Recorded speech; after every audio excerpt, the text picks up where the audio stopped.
And finally, the Prince of Wales was startled today to find himself sitting next to a man who told him they'd been at school together more than 40 years ago. Since then, Clive Harold has fallen in hard times. He's now homeless and selling the big issue for a living. Adrian Britton reports. It started as a routine royal visit, Prince Charles meeting the homeless. That is, until the Prince took his seat next to Clive Harold wearing a red scarf. Yet even now, close up, the Prince had no idea who was sat on his right. Do you realise we were at school together, Clive asked.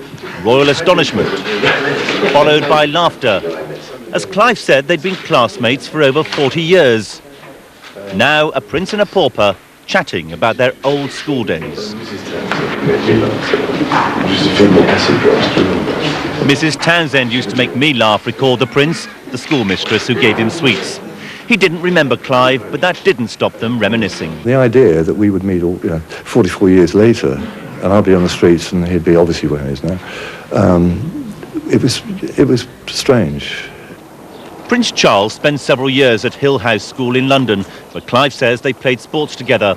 Buckingham Palace is unable to verify the claim, but Clive is certain that he and the future king shared their early school days. And then it was how did you end up the way you are?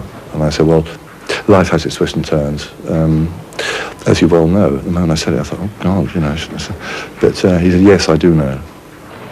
At London tube stations, Clive sells copies of The Big Issue, homeless but still with humour, as he offered his Santa hat as a parting gift.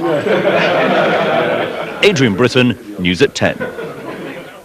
And that's the way the news looks tonight. We're back tomorrow. From all of us here at ITN, good night.